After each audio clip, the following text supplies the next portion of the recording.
me chamo Rafaela Ximenes, estou aqui para gravar mais um vídeo para a disciplina de estágio do ensino fundamental, certo? E hoje nós vamos para a aula de matemática, certo? Vamos aprender um pouquinho sobre a matemática. E antes de começar, eu gostaria de agradecer pela oportunidade que a professora Viviane nos deu, já que eu fui uma das pessoas que não consegui ter uma escola para estagiar, e aí, devido à pandemia e com essa dificuldade, foi sugerido que produzíssemos aulas das disciplinas e gravássemos os vídeos para que comprovasse a tal veracidade do que estávamos fazendo, certo? E hoje esse é o último vídeo e vamos fechar essa série de 8 vídeos com a aula de matemática, certo? Eu queria mais uma vez pedir desculpa pela zoada do ambiente. Como eu falei já em alguns outros vídeos, o tempo é bem corrido e aí eu estou tendo que fazer essas aulas, gravar essas aulas aqui no meu ambiente de trabalho, tá bom? Então, sem mais delongas, vamos lá para a aula de matemática, certo? O que nós vamos aprender na aula de matemática, né? O que de fato vai ser passado nessa aula? Bom, na aula de matemática do ensino fundamental, é algo bem mais básico do que a gente conhece de fato a matemática. Então, nós vamos aprender um pouquinho sobre a história da matemática, como ela surgiu, por que ela surgiu, quem a criou. Tudo isso nós vamos ver na história dela. Nós vamos conhecer um pouco a matemática, certo? Entender porque ela é tão fundamental e importante. Porque a matemática, tudo que a gente faz, até essa caneta aqui, precisou de matemática para ser desenvolvida. Então, querendo ou não, a matemática, ela está no nosso dia a dia. E ela não está só em forma de números, ela está também na lógica, no raciocínio lógico. Então, esse é um outro tema que nós vamos aprender, o raciocínio lógico, a lógica na matemática, certo? Por que é tão importante a gente estar por dentro, a gente saber pelo menos o básico, digamos assim, né? Até para você não ser enganado no seu dia a dia, para você ter uma noção, por exemplo, de um troco, algo assim do tipo, certo? Outro ponto que nós vamos estudar na matemática são os números romanos. Os números romanos, ele é muito importante até hoje, certo? São números que têm uma história na humanidade, têm uma história dentro da matemática, e aí eles são considerados os primeiros números que nós tivemos na história da humanidade, os números romanos, e eles são muito importantes. Então, nós vamos conhecer também os números romanos, o que cada um significa, certo? Vai ser bem legal essa aula de matemática, vai ter bastante curiosidade e eu acredito que nós vamos sair daqui não sabendo de tudo, porque a matemática é uma ciência muito grande, certo? Uma infinidade de números não têm limite, é infinitos, então existem contas bem complexas que levam números e mais números, horas e horas, fórmulas e fórmulas para chegar no resultado. E isso aí vocês vão ver mais lá para frente, né? Quem sabe no ensino médio ou então numa faculdade relacionada à matemática. Pode ser, tá bom? E aí a aula tem duração de 2 horas, como todas as outras aulas, certo? E o cronograma. Eu venho falando desde o primeiro vídeo que como eu não tinha uma escola para estagiar, eu criei uma escola que se chama Educar para a Vida. E essa escola tem todo um cronograma, ela adota livros paradidáticos, ela adota apostilas, tudo isso para que seja de fato como se estivéssemos dentro de uma sala de aula, dentro de uma escola. E aí, existe os horários direitinho, horário de intervalo, horário de entrada, existe o cronograma de cada disciplina, certo? E a disciplina de matemática, ela ficou nas quartas-feiras, no horário AB, antes do intervalo, certo? Então, todas as quartas-feiras nós vamos ter aula de matemática. E aí, o objetivo. Qual é o objetivo da disciplina de matemática para os alunos da Escola Educar para a Vida? É aprendermos a história da matemática, da onde surgiu, né? Como surgiu, quem a criou, por que existe a matemática na nossa vida, certo? A sua importância, o que de fato a matemática influencia no nosso dia a dia, como eu já falei, é fundamental a gente saber matemática para não sermos enganados até esse ponto, certo? Mas a matemática ela é importante para medirmos uma folha de papel, para medirmos a quantidade de um ingrediente que vai no bolo. Tudo isso, a matemática é fundamental, certo? E aí aprenderemos também a lógica matemática, né? Que tudo isso vai estar envolvido no nosso dia a dia, tá? E, como eu falei anteriormente, vamos aprender os números romanos, os numerais, né? Como eles são escritos, como eles são somados, tudo isso nós vamos aprender, tá bom? Metodologia. E aí, as aulas acontecerão dentro da sala, certo? Com o auxílio de material didático adotado pela escola. Utilizaremos videoaulas, como todas as outras disciplinas. Nós utilizamos vídeos, porque eu acredito que a junção da minha explicação com um conteúdo um pouco mais interativo, isso auxilia na fixação do conteúdo na cabecinha do aluno, certo? Material confeccionado. Trabalharemos com jogos para raciocínio lógico. Os jogos, eles são fundamentais. Hoje em dia, se tem uma ludicidade muito grande, e os jogos, eles fazem parte disso, principalmente na matemática, certo? Nós tivemos até uma disciplina na faculdade sobre jogos e raciocínios lógicos, que o jogo poderia ajudar no raciocínio daquele aluno, na construção do entendimento da matemática, do raciocínio lógico. Então, nós vamos aprender um pouco disso, utilizaremos jogos, certo, para ajudar na compreensão e desenvolvimento do aluno. Atividades previstas. As atividades vão ser dentro de sala e fora de sala. Sempre vai material para casa, para que o aluno possa estar desenvolvendo ou então não desenvolvendo, aperfeiçoando o que aprendeu em sala dentro de casa. E aí, como eu já falei, gera um convívio familiar um pouco maior, né? Os pais tiram uma horinha ali para estar auxiliando seus filhos nas atividades escolares, tá bom? Porque ensinar, educar, não é só um base da escola. E aí, utilizaremos jogos, aulas digitais, conteúdos impressos para o desenvolvimento da matemática dentro e fora de casa.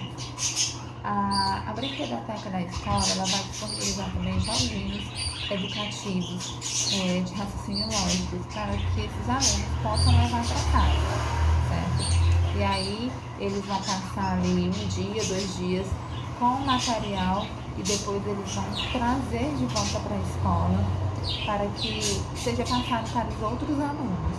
Então, a brinquedoteca vai estar disponibilizando esses joguinhos também, certo? O resultado esperado. O que é que nós esperamos que os alunos aprendam com a matemática? A desmistificação da matemática. Muita gente tem um bloqueio muito grande com a matemática, isso é fato.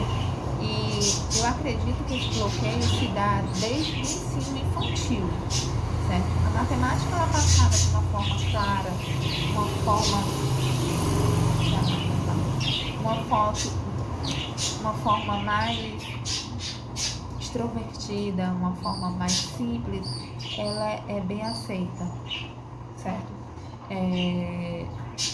Como tudo na vida que é muito rígido, muito complexo, as pessoas têm um certo bloqueio com aquilo. E é isso que nós queremos fazer. Queremos quebrar esse bloqueio que algumas pessoas têm com a matemática.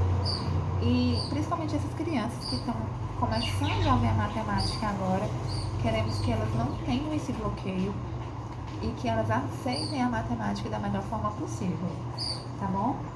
E aí a descrição, as aulas acontecerão em sala de aula, com material físico e online, vídeos educacionais, vídeos explicativos e a minha explicação do conteúdo da matemática, certo? E a bibliografia de todo o conteúdo que dessa aula vai estar aqui no material impresso, que vai ser disponibilizado, tá bom? Então, nós vamos começar a aula de hoje de matemática. Nós vamos começar pela lógica matemática, certo? Poderíamos começar pela história? Poderíamos. Vamos até passar pela história da matemática, né? É mais interessante a gente aprender. Deixa eu só colocar lá no localzinho. Pronto. A história da matemática. Como conhecemos hoje, a matemática surgiu no Antigo Egito, no Império Babilônico, por volta de 3.500 anos antes de Cristo. Tudo da construção das pirâmides, das megas construções ancestrais que nós temos na nossa história, tudo se deu início pelo Egito, o povo egípcio. Eu não sei hoje, né? Mas o que a história nos mostra é que o povo egípcio eles tinham uma capacidade de desenvolver a matemática muito boa. E isso eles desenvolviam a matemática para a construção das suas obras arquitetônicas, né? Das suas pirâmides, dos seus castelos, das tumbas dos faraós. E a matemática foi muito importante e talvez tenha sido daí, né, as grandes descobertas da matemática. E levando em conta que o berço da matemática é o Egito, certo? Porém, na pré-história, os seres humanos já utilizavam os conceitos de contar e medir. Olha só. Por isso, a matemática não teve nenhum inventor, mas foi criada a partir da necessidade das pessoas de medir e contar objetos. Ah, Rafaela, mas você falou que foi o berço da matemática, foi o Egito.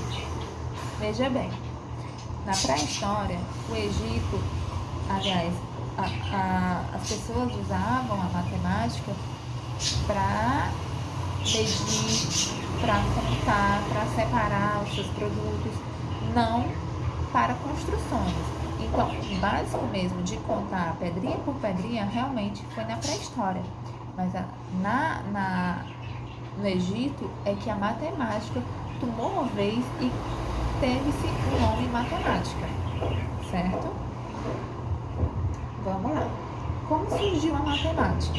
A matemática surgiu a partir da relação do ser humano com a natureza. Na pré-história, o homem primitivo necessitava medir a distância entre fontes de água ou para saber se seria capaz de capturar um animal. Posteriormente, a partir do momento em que se tornou sedentário, precisou saber a quantidade de alimentos que necessitaria para comer. Também deveria entender como e quando ocorreria as estações do ano. Por isso, significa saber em que época deveriam plantar e colher. Viu? Até nisso a matemática é fundamental no plantio e na colheita dos alimentos. Origem da matemática. Prestem atenção. O mundo ocidental, a matemática tem sua origem no Antigo Egito e no Império Babilônico, por volta de 3.500 anos antes de Cristo.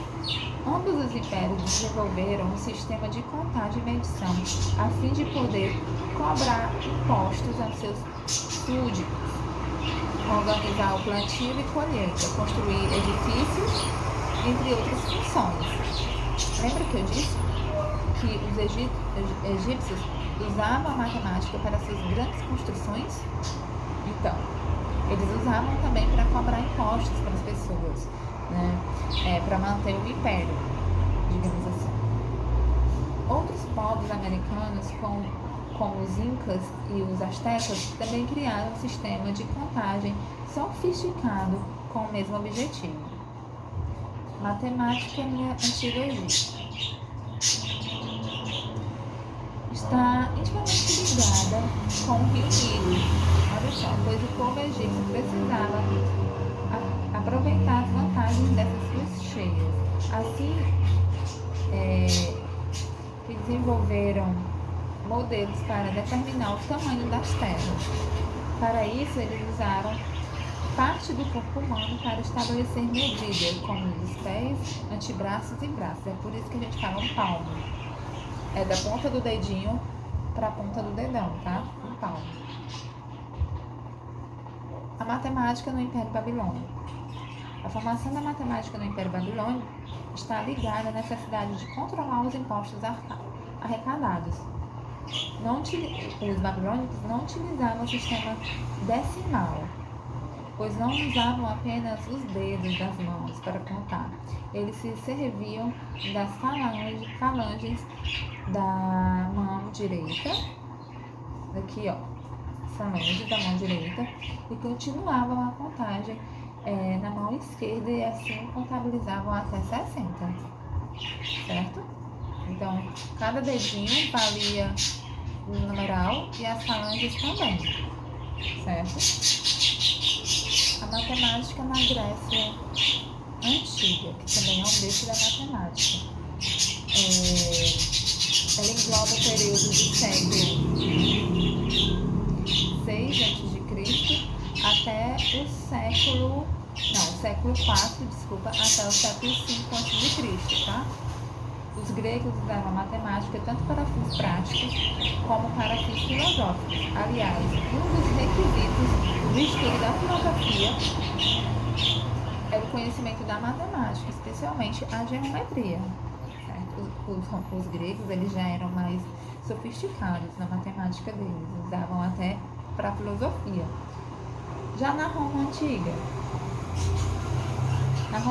continuaram a aplicar todas as descobertas dos gregos em suas construções, como os arquedutos na enorme rede de estradas ou sistemas de cobrança de impostos. A maioria desse povo, eles usavam muita matemática para cobrar, né? Como hoje é feito ainda, para cobrar os impostos para as pessoas, para, teoricamente, manter o império. Ou uma civilização, uma cidade que fosse, que eles dessem nome, né?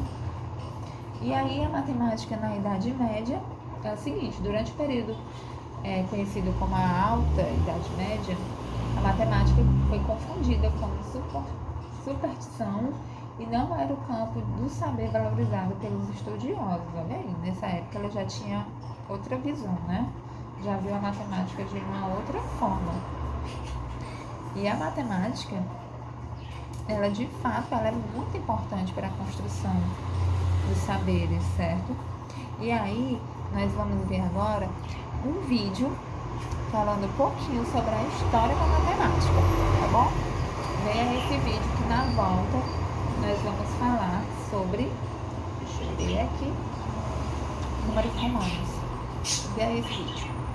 Primeiro a gente tem o número 1, depois o número 2, depois o 3, o 4, o 5, o 6, o 7, o 8, o 9 e o 0. Até aqui nenhuma novidade, certo? Mas e se eu te disser que as coisas não foram sempre assim? E se eu te disser que a humanidade nem sempre usou esses algarismos que a gente está tão acostumados?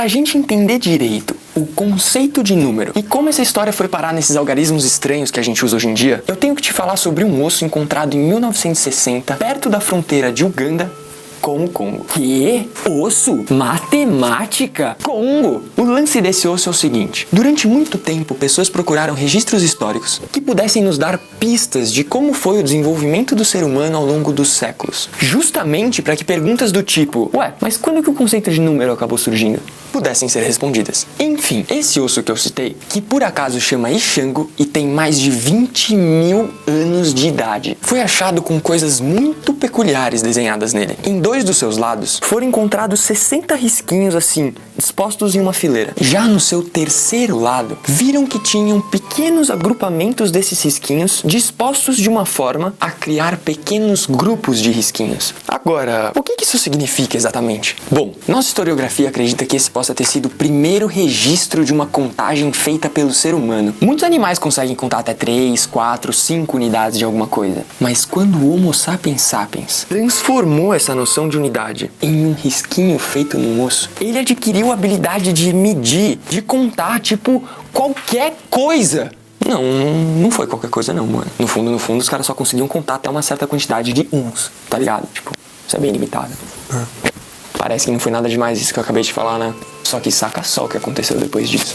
Perto de 4.000 anos antes de Cristo, os sumérios, um povo do sul da Mesopotâmia, que hoje, atualmente, seria tipo o sul do Iraque, o sul ali do Kuwait, levaram essa noção de unidade além e transformaram aqueles risquinhos nos ossos em um cone de argila. E com isso, algumas operações básicas começaram a ficar muito evidentes. Por exemplo, aqui eu tenho 4 bananas, mas vamos fingir, por um momento, que essas 4 bananas aqui são 4 cones de argila iguaizinhos àqueles que os sumérios usavam. A utilidade prática de transformar a sua unidade numa coisa assim, que dá pra pegar, que dá pra mexer, fica evidente a partir do momento que eu tenho a seguinte questão. Eu tenho 4 unidades de alguma coisa e, por algum capricho do destino, eu decido comer uma delas. Viu? Ela não existe mais. Eu fiquei apenas com 3 unidades do que eu tinha. Tá vendo como é prático? Para aquelas pessoas que não sabiam muito bem o que estava acontecendo, era físico o resultado. Eu tenho 3 peças na minha mão. Se o nosso exercício fosse outro, de repente eu tenho 4 unidades de alguma coisa, só que eu tenho que dividir isso com um amigo meu em 2 partes iguais. Você pode ver claramente que a resposta para isso seria, enfim, já deu para ver que com esses conezinhos de argila, os caras começaram a conseguir esboçar vários tipos diferentes de operações que nunca tinham sido feitas antes. Mas voltando para os sumérios, logo eles perceberam que, ao invés de ficar fazendo cone de argila, era muito mais fácil fazer uma marcação de um cone em uma tábua de argila própria para isso, né? Pra que ficar usando pecinha, mano? Outro desdobramento bem interessante daquele risquinho no osso que eu te falei aconteceu no Egito Antigo mais ou menos 3.000 anos antes de Cristo. O que aconteceu foi o seguinte: outros números também começaram a ganhar representação. Para os egípcios, o 1 era desenhado como se fosse um bastão e a representação dele era tipo um risco. Já para eles, o 10 levava o símbolo de um calcanhar, que era representado como se fosse um U ao contrário. O 100 era que nem um rolo de corda, que era representado por uma espiral. O número 1000 para eles era desenhado como se fosse uma flor de lótus. Só não desenhei aqui porque é meio osso, tá ligado? O 10.000 era um dedo apontando e eu não sei direito muito bem como ele é. Por isso que eu não desenhei. O 100.000 ganhava o símbolo de um peixe, que eu desenhei aqui, que é bem fácil. Agora o 1.000.000 ganhou o símbolo de um escravo pedindo perdão. Ué, mas por que um escravo pedindo perdão? É porque esse número, também conhecido pelo nome de o número dos faraós, era só usado para representar o número de escravos daquela nação. Mas a maior contribuição desse povo foi, sem sombra de dúvidas, foi a criação do primeiro tipo de padronização de medida. No fundo, o que fizeram foi transformar o 1 em uma distância qualquer, que no caso era a medida do final do seu ombro até o final da sua mão e mais uma palma. Nada muito nóia, né? Só que dá uma olhada no que os caras construíram depois disso. Mano, mó bagulho babaca, do seu ombro até o seu braço, e aí os caras construíram uma pirâmide com isso, tá ligado? Os caras construíram uma esfinge com isso. Mano, é uma nóia. Agora, a próxima transformação que o mundo dos números sofreu é realmente fascinante. Na Grécia, mais ou menos no século 6 a.C., o mundo da matemática começou a se expandir por horizontes nunca antes vistos. Todo o sistema social daquele lugar, naquela época, favorecia uma elite de pessoas que valorizavam muito o conhecimento. Já que a maior parte dessa elite, desse pequeno grupo de pessoas, não tinha que trabalhar, ou seja, tinha tempo livre, ocioso, Eles podiam gastar esse tempo pra tentar obter esse conhecimento, pra ir atrás, em busca dessas paradas que eles queriam descobrir. E esse grupo de pessoas que não estavam comprometidas com muita coisa, a não ser o conhecimento pelo conhecimento, começou a fazer umas perguntas muito bizarras, porém muito interessantes sobre o mundo em que elas viviam. Por exemplo, por que o som desse pote fica mais bonito se tocado junto com o som daquele outro pote, mas fica uma droga se tocado junto de outro pote qualquer? Quantos grãos de areia caberiam no universo? Do que a matéria é feita? Por que eu acho isso mais bonito do que aquilo? O que são aqueles pontinhos brilhantes no céu quando fica de noite? Da onde a gente veio? E pra onde a gente vai? Essa sede de conhecimento fez os gregos avançarem muito em vários campos do saber, especialmente na matemática. Tales de Mileto, um rico comerciante, matemático, engenheiro e, nas palavras de Nietzsche, o primeiro filósofo ocidental. Olha só! O primeiro filósofo que se tem notícia era um matemático. Mas matemática não é coisa de bitolada? Choquei. Esse maluco, além de ter dito 2460 anos antes de Darwin que a vida se originou da água a partir de processos evolutivos naturais, foi o primeiro a explicar o que era um eclipse solar. Vai, você não tinha noção das fitas, das coisas aí do mundo, um eclipse solar devia ser uma coisa muito nóia, mano. Tava de noite durante o dia, velho. Como é que você explica isso? E se pá, até previu que ia rolar um eclipse solar em 585 anos antes de Cristo. E eu digo se pá, porque não dá pra ter a mais remota ideia do que ele realmente falou, tá ligado? Mas uma coisa eu sei. Eu sei que os astrólogos modernos calcularam e encontraram. Em 28 de maio de 585 anos antes de Cristo, aconteceu um eclipse solar. Agora, se o Tales de Mileto previu ele ou não, nunca saberemos. Bruxo! E além de bruxão, ele era um geômetra bem treta. Além das descobertas de Tales, tiveram os grandes feitos de Pitágoras de Samos, um cara que, quando voltou dos seus estudos no Egito, por volta de 530 anos antes de Cristo, fundou uma ordem espiritual secreta de uma escola de matemática vegetariana, na qual ele proibiu seus alunos de comer feijão, porque ele acreditava que cada vez que você peida, você deixa um pedaço da sua alma escapar. Fique esperto, hein? Não sai peidando por aí que você nunca sabe o que vai acontecer. Pra esse maluco, o número era tipo sinônimo de harmonia. Na real, pra esse maluco, os números governam o mundo. Tipo, segundo o pitagorismo, a essência, que é o princípio fundamental que forma todas as coisas, é o número. Apesar dele ainda admitir a existência dos 4 elementos, da terra, do fogo, do ar e da água. O Pitágoras descobriu em que proporções você tem que partir uma corda, dividir uma corda, pra você conseguir criar notas harmônicas entre si. Ou seja, daí que vem aquela noção de que o número era a mesma coisa do que a harmonia. Porque ele descobriu, estudando som de hipóteses, estudando som de cordas, de que as coisas elas têm uma proporção entre si. E que normalmente essa proporção é muito mais bonita se contada em números inteiros. Por exemplo, se você tocar frações simples de uma nota junto com a nota original, você vai obter um som bonito. Porém, se você tocar frações quebradas, tipo 1,64 a mais ou 1,64 a menos daquela nota, ou alterar alguma coisa nessa proporção, ou essa coisa for um número quebrado, o resultado disso não vai ser um conjunto harmônico. Tipo um som desagradável, tá ligado? É isso que significa. Eu posso falar com várias palavras complicadas, mas no fundo é som agradável contra som que enche o saco. Porém, de tudo que o Pitágoras fez, o que mais chamou a atenção, o que mais ficou conhecido pelo nosso mundo de hoje em dia, foi o seu teorema sobre a relação entre os lados de um triângulo retângulo. Primeiro, nesse triângulo eu tenho que apontar o ângulo reto, que é um ângulo de 90 graus, e é esse ângulo que define um triângulo retângulo. Bom, o teorema de Pitágoras dizia: a soma do quadrado dos catetos é igual ao quadrado da hipotenusa, ou seja, a ao quadrado é igual a b ao quadrado mais c ao quadrado. Portanto, a ao quadrado é igual a b vezes b mais c vezes c. Também eu escrevi a ao quadrado, mas poderia ter escrito a vezes a.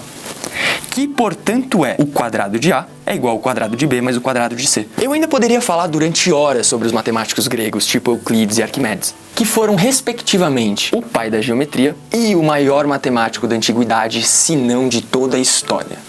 Mas a verdade é que a gente ainda vai estudar eles com calma mais pra frente. E eu também não posso me esquecer de que eu tô contando a história do número e não da matemática na Grécia. Então, voltando à nossa história. Acabando com a festa dos gregos, vieram os romanos, que não tinham a brisa pesada dos gregos de ficar filosofando na vida e nas coisas que a natureza dá. Então, os números, tadinhos, acabaram ficando restritos àquele universo de contar soldado, de calcular imposto, de ver quanto ouro que tem naquela sala, de contar a ovelha e ajudar a dominar as pessoas que não tinham noção do que era escrito o número. Sabe aquelas coisas chatas que não tem nada a ver com quantos grãos de areia tem no universo? Stefano, mano, encerra o vídeo aí que já deu muita coisa, velho.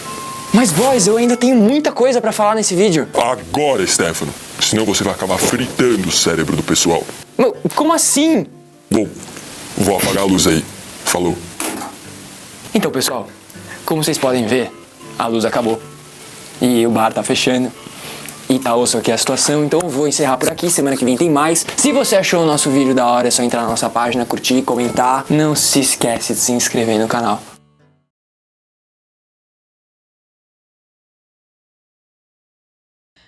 Sejam bem-vindos ao canal Matemática Genial. Eu sou a Érica e no vídeo de hoje vamos aprender como representar os números através dos algarismos romanos. Os algarismos ou números romanos são algarismos que foram utilizados na Roma Antiga para representar os números. Esta forma de representação faz o uso das próprias letras do alfabeto. Foi utilizado na Europa por mais de 1000 anos durante a expansão do Império Romano. Esse sistema de numeração ainda é usado nos dias de hoje, não para fazer contas, mas para algumas representações. Por exemplo, em mostradores de relógio, indicação de capítulos de livros, indicação de séculos, designação de papas e reis com o mesmo nome, e muitos outros. Você já deve ter visto esses números em seu cotidiano. Sabendo disso, vamos para a parte prática. O sistema de numeração romano é formado por 7 símbolos que correspondem a letras maiúsculas do alfabeto latino. Veja, o I representa o 1, o V representa o 5, o X representa o 10, L representa 50, C representa 100, D representa 500, M representa 1000. Lembrando que a representação dos números romanos é sempre com letras maiúsculas. Note que nos números romanos não existe um número para representar o zero. Estes símbolos podem ser repetidos seguidamente até 3 vezes, para assim representar demais valores. Veja que o I representa o 1. 2 letras I juntas formam o número 2. 3 letras I juntas formam o 3. O X representa o 10.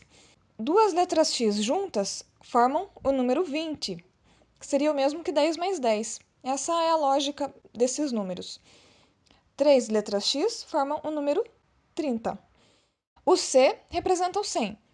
2 Cs representam 200, a mesma coisa que somar 100 mais 100.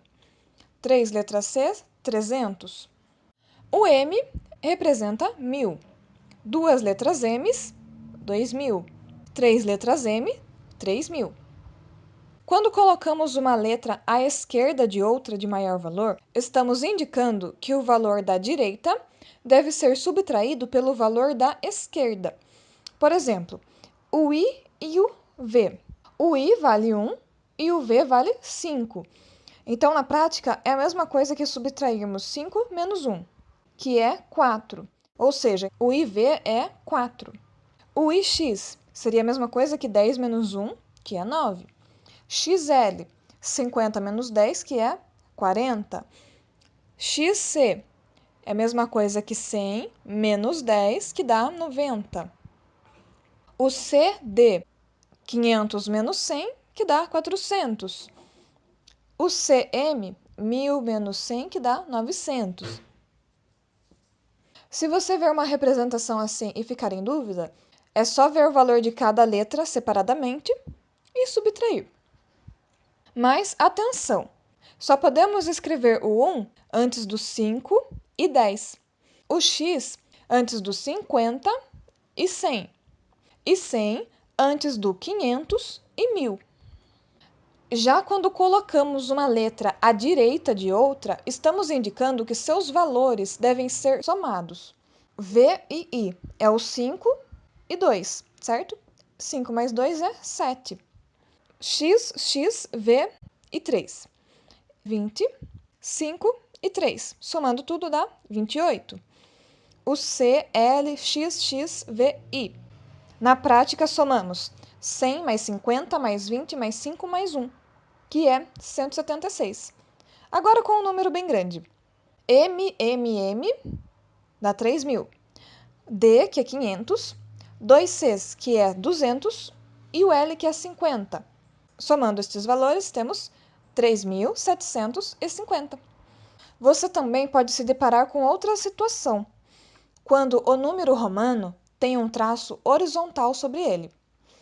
Indica que o número deve ser multiplicado por 1000. Por exemplo, o V com o traço. O valor do V é 5, e 5 vezes 1000 é 5000. O X com o traço. O valor do X é 10, 10 vezes 1000, 10.000. LX com o traço. O LX vale 60, e 60 vezes 1000 é 60.000. Você já imaginou como era resolver uma expressão numérica ou fazer cálculos tendo os números representados por todas estas letras? Não era tarefa simples.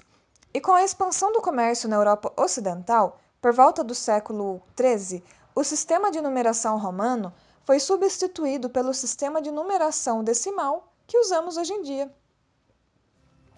Se este vídeo te ajudou, clique em gostei, se inscreva no canal e compartilhe com os seus amigos. Deixe suas dúvidas e sugestões nos comentários. Até o próximo! Então, nós acabamos de ver esse vídeo sobre o Império Romano, aliás, os números romanos, e é bem interessante, né, como os números romanos, eles estão na nossa vida e às vezes a gente nem percebe, certo? E só mesmo para finalizar o assunto, ou então para dar outras curiosidades sobre o Império Romano, certo? Existe uma tabela de números que a gente usa e os números romanos que dão alguns cálculos, certo? Depois, com o tempo, a gente vai ver direitinho essa tabela. Eu vou só mostrar primeiro aqui para vocês. Eu não sei se vai dar para focar, mas essa aqui é a tabelinha, ó. Tabelinha de números, tem os números que nós usamos atualmente, tem os números romanos, que hoje em dia é mais simbólico, digamos assim, e tem os cálculos das numerações, como eles são numerados, como eles podem ser calculados, e é bem interessante de ver. Depois nós vamos ver com calma, certo? Essa tabelinha. Tem uma outra tabela também de algarismos que formam os anos, certo? E tem também a tabelinha dos séculos que formam. Vocês viram que os números romanos hoje em dia são usados mais para nomear o ano do século, né? Aqui, ó, deixa eu mostrar para vocês que isso daqui passou no vídeo e é bem interessante, ó. Vocês estão conseguindo ver? Aqui os séculos. Aqui os séculos e aqui a numeração dos séculos, certo? Bem interessante, né? Os números romanos, eles por muito tempo, eles, assim, foi divisores de água, né? E eu acho que ainda assim, a gente ainda consegue ver os números e você vê que os números romanos, eles têm uma beleza, né, deles mesmos. Esteticamente, o número romano ele é bem mais bonito. E aí eu vou falar as regras de utilização, que já foi falado aqui no vídeo, mas eu queria deixar essa curiosidade, certo? E a curiosidade é essa. Inventados na época da Roma Antiga, os números romanos foram criados para facilitar as contas. Assim, os romanos desenvolveram o sistema de numeração com as próprias letras do alfabeto. Vocês viram, né? Que tem 9 letras do alfabeto. Os romanos não conheciam a representação do zero e por esse motivo, esse sistema de numeração não possuía nenhuma letra que o represente, certo? Então, assim, como eles não conheciam o número zero, né, eles começavam as contas deles a partir do número 1, do numeral 1, não existia o zero. E aí, tem muita curiosidade, certo? Sobre as numerações e as letras do algarismo romano. E aí, eles são, como foi falado, são representadas por letras maiúsculas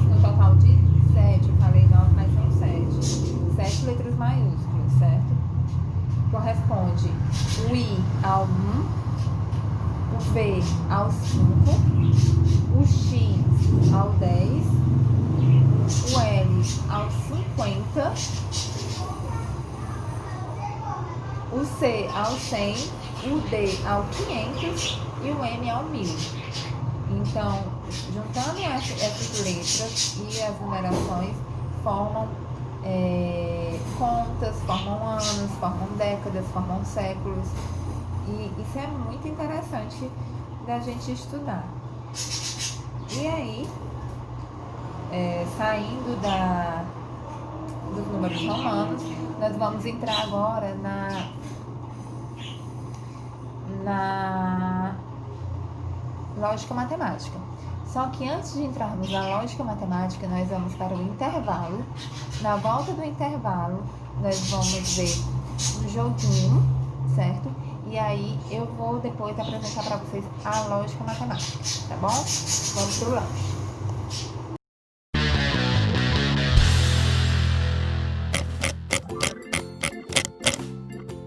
Que tal testarmos seu raciocínio lógico solucionando estes 10 enigmas infantis?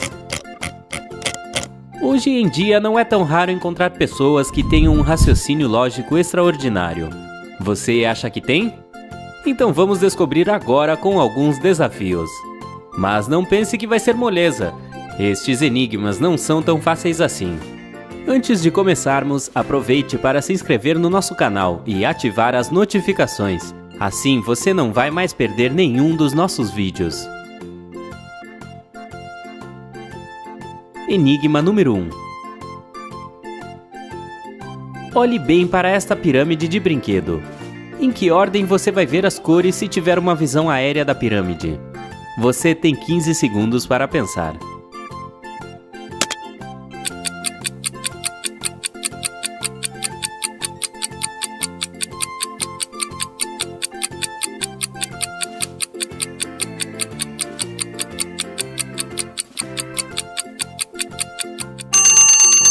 Já tem uma resposta? Não é tão difícil assim. Olhe bem para a pirâmide novamente. Se vista de cima, as cores estarão nesta ordem: roxo, azul claro, verde, amarelo e vermelho. Fácil demais, não?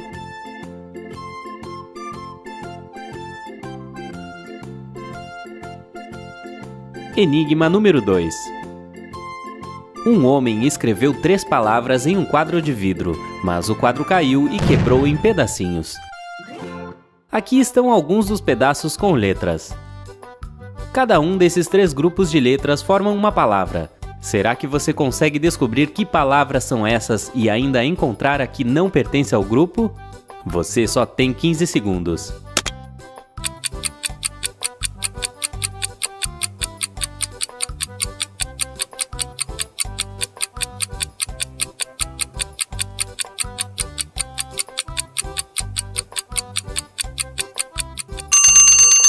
Vamos conferir juntos. O primeiro grupo de letras forma a palavra bacon. O segundo grupo faz a palavra cupcake. Ah, cupcakes de bacon. E a terceira diz casa. Se você escolheu casa como a palavra que não pertence, você errou.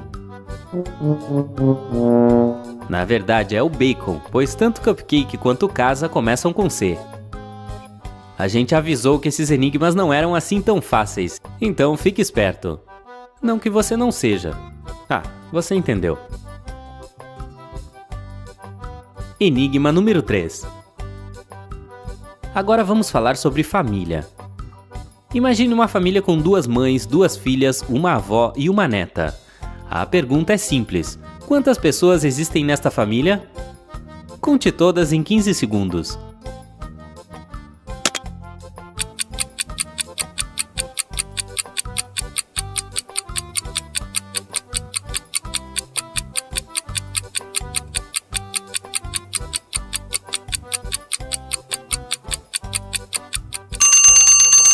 O segredo deste enigma está no fato de que uma pessoa nem sempre é uma coisa só. Por exemplo, a filha de alguém pode ser a neta de outra pessoa. No caso dessa família, há 3 membros: a avó, sua filha e sua neta. Pense direitinho. A avó é a mãe de uma mulher que, por sua vez, é mãe de outra mulher. Os laços familiares são bem confusos mesmo. Enigma número 4. Olhe bem para esta figura. Agora olhe para essas outras 3 figuras que se formam caso você vire a primeira figura para um lado ou para o outro. Novamente, uma dessas 3 não pertence ao grupo. Você consegue dizer qual? O tempo está passando.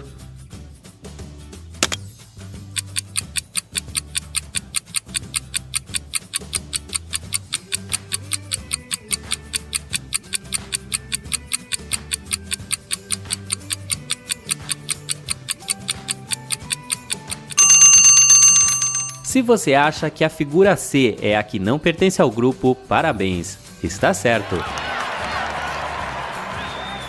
Olhe de novo, o quadrado vermelho está faltando nessa figura, enquanto as figuras A e B estão certinhas. O segredo é prestar atenção. Enigma número 5. 2, 5, 8, 14 e... Você consegue dizer qual é o próximo número e por quê? Chegou a hora de usar o seu raciocínio lógico de novo.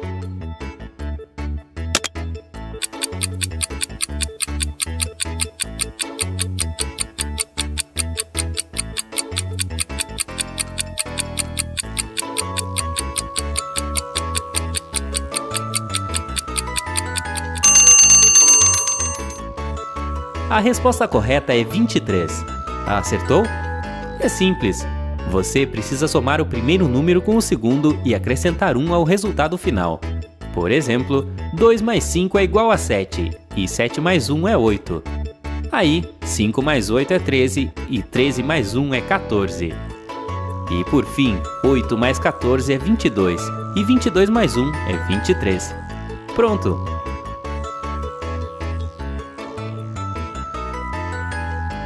Enigma número 6. Observe essas 4 combinações de letras. Cada uma delas forma o sobrenome de uma pessoa famosa. Sua missão é simples: descobrir os sobrenomes e dizer qual dessas personalidades não pertence ao grupo. Seus 15 segundos começaram.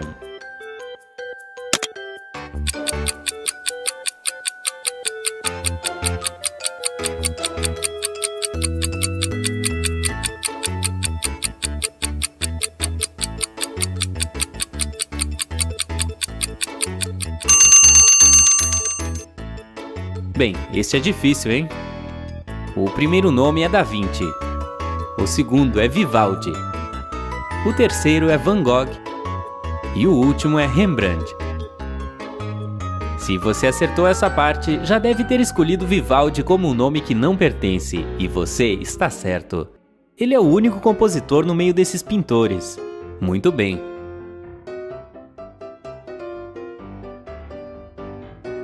Enigma número 7. Há uma prateleira de livros em uma biblioteca. Nesta prateleira há um livro que é o 4º a partir da esquerda e o 6º a partir da direita. Sabendo disso, você consegue dizer quantos livros existem nessa prateleira?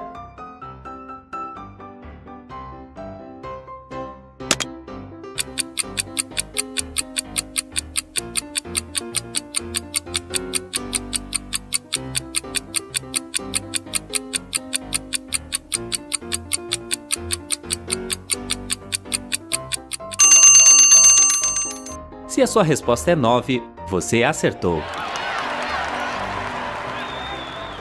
Se o livro é o 4º a partir da esquerda, significa que há 3 livros antes dele. E se ele é o 6º da direita, significa que há 5 livros depois dele. 5 mais 3 é 8, mas o livro do qual a gente está falando resulta 9. Enigma número 8. U, D, T, Q, C, S, S. Existem mais 3 letras nessa sequência. Quais são elas? Use esses 15 segundos para decifrar esse enigma.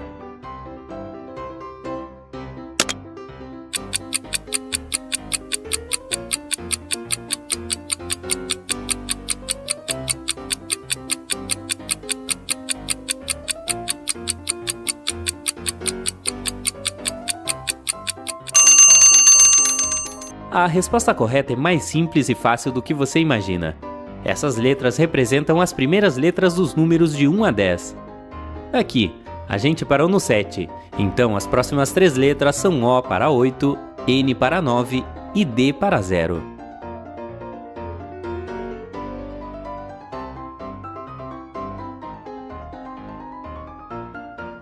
Enigma número 9. Vamos brincar mais um pouquinho com a matemática? Veja estas duas equações. Com esta informação, você tem alguma ideia de que número deve estar no lugar deste ponto de interrogação e por quê? Não precisa ter pressa.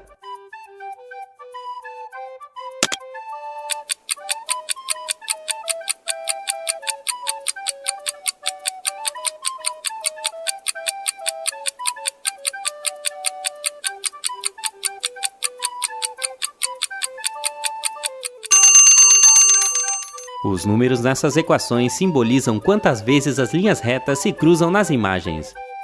Se você olhar a primeira imagem com atenção, verá que elas se cruzam em 9 pontos, enquanto a última figura mostra apenas 4 cruzamentos. Eis a resposta. Enigma número 10. Aqui está mais uma sequência numérica. Você consegue achar o erro aqui? Nossos tradicionais 15 segundos vão começar.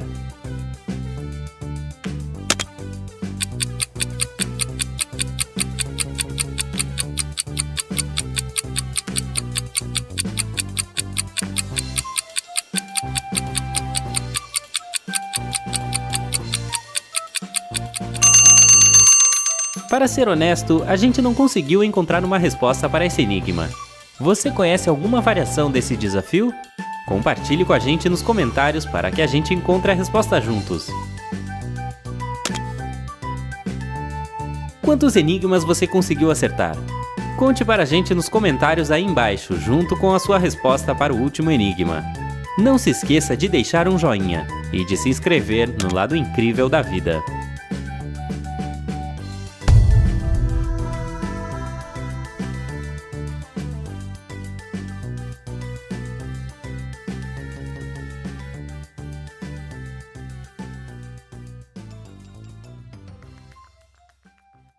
E aí, o que acharam desse jogo? Eu disse que nós íamos pro intervalo, mas nós já tínhamos ido, né? E aí eu passei logo um vídeo de raciocínio lógico de um jogo de criança que muitos adultos não conseguem resolver. Não é interessante?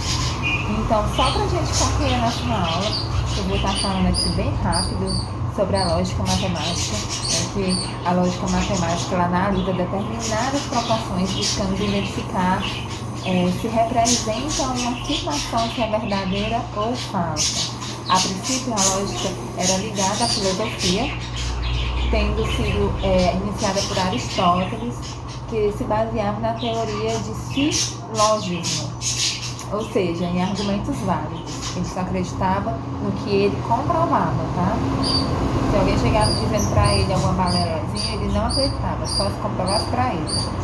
E a lógica só passou a ser uma área da matemática a partir do trabalho de George Boole e Augustus Morgan, quando eles apresentaram os fundamentos da lógica álgebrica. Essa mudança de paradigma tornou a lógica matemática uma importante ferramenta para a programação de computadores. Vocês estão vendo aí o que a lógica matemática pode identificar, pode nos ajudar. Muitos de vocês podem querer ser futuros programadores, né, pessoas que mexam com tecnologia, já que a tecnologia é nosso futuro. Tá certo? Então é isso. E antes de terminar essa aula, eu queria agradecer mais uma vez. Novamente pedir desculpa pelos barulhos. E é isso. E dizer que foi bem desafiador. Até o próximo semestre.